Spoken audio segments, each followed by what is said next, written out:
Hello बच्चों, let's read the question. Question says let a plane P contain two line r vector equal to ik plus lambda I plus jk and lambda belongs to r vector equal to minus j mu j minus kk mu belongs to r q alpha comma beta comma gamma. The foot of perpendicular drawn from the point M 1 comma 0 comma 0 to P then 3 alpha plus beta plus gamma is equal to. Solve करते हैं question को. इस question के लिए जो की concept है वो देख लेते हैं यहाँ से हम. की कॉन्सेप्ट, ठीक है. तो यहाँ पे हम बात करते हैं if a plane contain two line r vector equal to a1 vector plus r vector equal to a1 vector plus lambda b1 vector and r vector equal to a2 vector plus lambda b2 vector. इन दो line को अगर कोई plane contain कर रहा है then normal vector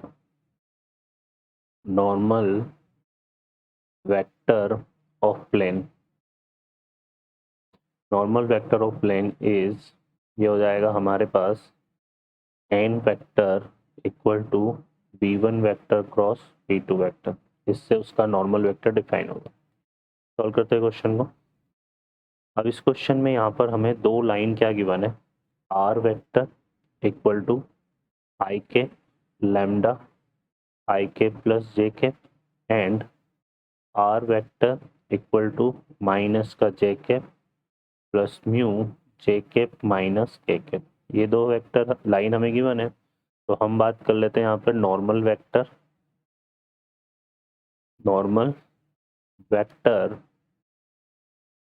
contain, इसको लेते हैं लाइन L1 है ये, और ये हमने क्या ले ली एंड लाइन L2. ठीक है, ये लाइन L2 है. Contain line L1 and L2 और L2 को कंटेन कर रहा है. तो यहाँ पर हमारे पास क्या हो जाएगा, L1 L2 को कंटेन कर रहा है नॉर्मल वेक्टर. तो ये क्या आ जाएगा हमारे पास, यहाँ से अगर हम देखेंगे तो इसको हम लेते हैं n वेक्टर इक्वल टू, ये बन जाएगा आई के जे के के के. यहाँ पे देखो क्या आई प्लस जे है तो ये आएगा 1 1 0 और यहाँ जे के माइनस के पे तो ये आएगा 0 1 और -1. इसको सॉल्व कर लेंगे तो आई केप का कोफिशिएंट आ जाएगा -1, तो ये आएगा माइनस का आई केप. जे केप में यहाँ पे माइनस का जे केप आएगा तो ये बनेगा -1 0 इंटू 0 हो रहा है तो यहाँ पे आएगा प्लस का जे केप और के केप का कोफिशिएंट आएगा 1 इंटू 1 0 इंटू 1 0 तो ये आएगा प्लस का के केप. ठीक है, तो ये क्या हो गया, नॉर्मल वेक्टर हो गया प्लेन का. तो नॉर्मल वेक्टर अगर ये है तो यहाँ पर डायरेक्शन रेशियो ऑफ प्लेन ये हमारे पास क्या आ जाएंगे यहाँ से -1,1,1. ठीक है, तो ये हमारे पास आ जाएगा. ओके, तो ये आ जाएगा हमारे पास normal direction ratio of plane. और जो प्लेन है इन लाइन को कंटेन कर रहा है तो इसका मतलब प्लेन जो है, अगर हम बात करें प्लेन तो ये किससे पास हो रहा है, देखो आई केप दे रखा है ना, तो ये 1,0,0 से पास हो रहा है. तो यहाँ से इक्वेशन ऑफ प्लेन हमारा क्या हो जाएगा, इक्वेशन ऑफ प्लेन की अगर हम बात करें तो ये आएगा -1 इंटू एक पॉइंट से पास हो रहा है तो ये आएगा x-1 और फिर प्लस का 1 इंटू y-0 और प्लस का 1 into z-0 equal to 0.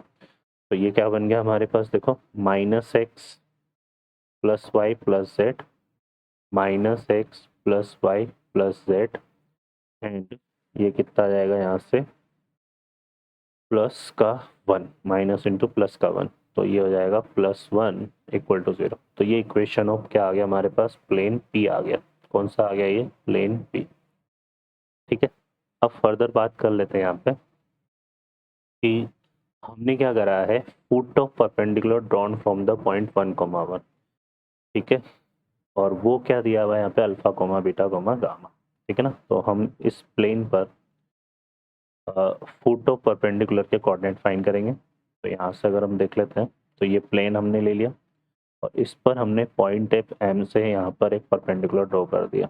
M के कोऑर्डिनेट हमारे पास क्या है यहाँ पर, ये है हमारे पास 1,0,1 1,0,1 ठीक है, और ये क्यू है। तो यहाँ पर देखो फुट ऑफ परपेंडिकुलर क्या आ जाएगा, फुट ऑफ परपेंडिकुलर इसका फॉर्मूला होता है हमारे पास, क्या आएगा x-1 upon coefficient of x, तो ये -1, फिर आएगा y-0 upon coefficient of y 1 और z-1 upon coefficient of z 1, फिर माइनस ऑफ ये जो 101 है उसको इसमें पुट करेंगे तो ये तो माइनस का 1 और ये प्लस का 1 कैंसिल, ये 0, तो ये आएगा 1 और अपॉन में 1 का स्क्वायर 1 का स्क्वायर 1 का स्क्वायर, तो ये आएगा 3, ठीक है ना। तो ये हमारे पास बनेगा -1/3, क्लियर है। तो ये आ जाएगा हमारे पास। अब हम सॉल्व करते हैं इसको, तो इसको फर्स्ट को और इसको लेंगे तो x-1 इक्वल टू ये -1 इससे मल्टीप्लाई होगा तो 1/3 आएगा। तो यहाँ से x की वैल्यू कितनी आ गई 2/3, ठीक है।